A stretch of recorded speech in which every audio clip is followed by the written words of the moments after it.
Hello everyone and welcome back to Cleverness Pets. I'm Clover. I am 13 and I run Pinch Hermit Crab and Exotics Rescue. Today I'm going to be going over some of the harder things about running a rescue, not only because I'm a kid, but also just in general because there are quite a few difficult things that people don't always think about. Anyways, let's get started. Number 1, deciding when it's too late to try and save an animal. Now, although we often take in healthy animals, there also are quite a few instances where we end up taking extremely injured animals in, and it can be very hard to decide when it's too late to try and rehab an animal and when we need to be focusing on keeping the animal comfortable until the end of their life.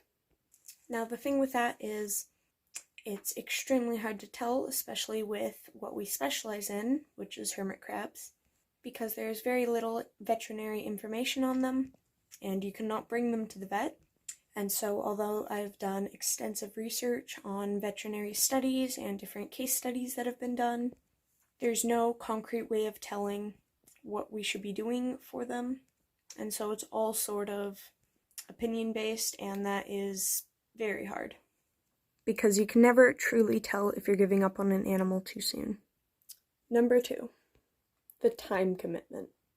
Now, of course, this is a little bit different because I am a kid and I do still have school, which for me means about 8 hours outside of the house and about 30 minutes of homework time every single day of the week, plus around an hour of homework during the weekends. And since I also have a lot of other animals, everything just sort of adds up and it can be a lot of work. On top of that, we often have to pick up hermit crabs, and they are not dropped off at our rescue very often. Or, well, technically home, because this is home-based, but anyways. In a lot of cases, people don't have cars or can't afford to drive to us. And so we do go pick them up, and oftentimes these drives are hours long, and yeah, that is a lot of time, too. And of course, since I can't drive, that's also taking time away from my mom, who is the one who drives me places, and although I do pay her for time and gas, it's still a pretty big commitment. And on top of that, you still have to add in the time spent both caring for the hermit crabs, feeding them, doing general health checks, and the time spent talking to people and reviewing adoption applications, which is actually probably the hardest part of this all, because it can take literal hours just to coordinate a single adoption, and when you're running a rescue with a larger amount of animals, especially when it's a larger amount of small animals, it can be extremely hard to find good homes. For example, if most people adopt anywhere from 1 to 3 hermit crabs at a time through the rescue, and we've got 38 hermit crabs up for adoption, which is what we currently have at least, that is a lot of applications. Plus, because of the way we do things as of now, I'm the one who is reviewing every single one of those individually, and then if things aren't correct in them, I normally try and give the adopter a extra chance, that way they don't just go buy hermit crabs somewhere else.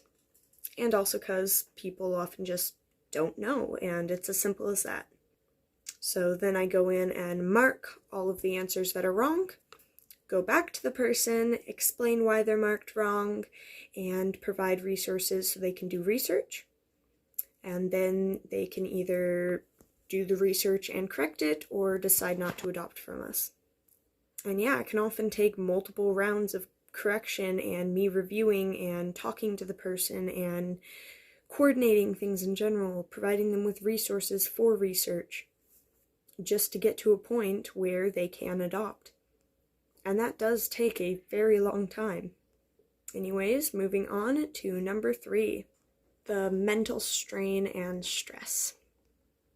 Now, this might come as a pretty obvious one, maybe it doesn't, but it can be very, very, very stressful running a rescue, specifically where you're dealing with a lot of sick and injured animals. Within the past 2 years that I have been coordinating actual rescues instead of just surrenders. If you don't know the difference, a rescue is an animal coming from a not ideal situation that you normally have to convince the owner to give them up, or you have to do extreme rehab and stuff like that in order to get the animal up to good health, stuff like that. And a surrender is someone who simply can't care for their animal anymore. They were in good care beforehand. They just can't care for them, so they give them to you. So, yeah. Anyways, when you are dealing with a lot of rescues, like I said, within the past 2 years, we've been doing more rescues than surrenders, and past 2 years, even longer than 2 years actually, I can't remember a single day where there wasn't an animal that was injured or sick or in bad health that needed immediate attention. Basically, what I'm saying is I wake up every day, and the first thing I do is go and check on them just to see if they're simply alive. It's hard.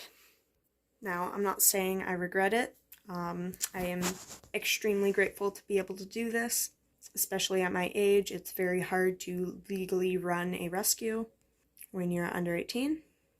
And I mean, honestly, animals are my true passion. I want to work with them when I'm older, and I am extremely grateful to be able to help all of these animals. But still, it can be very hard. And then on top of that, when an animal does die, especially if you've been working with them for a while, or you thought they weren't gonna die, if you thought they were gonna live, it's very upsetting. I'm not gonna lie. But yeah, that's how rescuing is. I knew that getting into this, I know that now, and I know that's how it's gonna be. And I'm okay with that. Anyways, moving on to number 4. Telling potential adopters no. And that might seem a little weird, and I'll admit it is, but I already sort of have a problem talking to people. I get worried talking to people. I'm not really sure it's considered like social anxiety. It's just, I don't know what to say. And yeah, it can be very hard telling somebody no, even through online for me.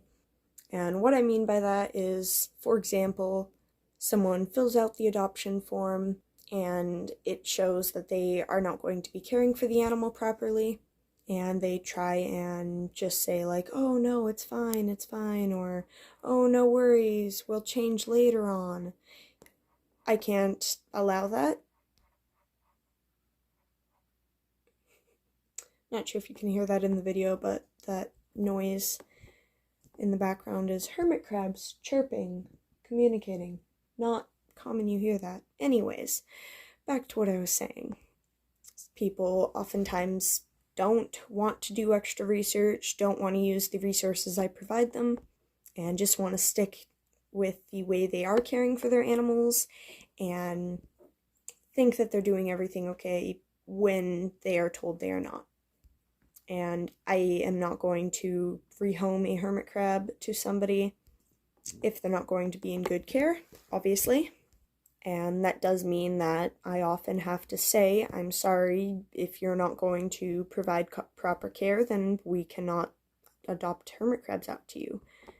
And I don't know why I have a problem saying that, but I do, for who knows what reason.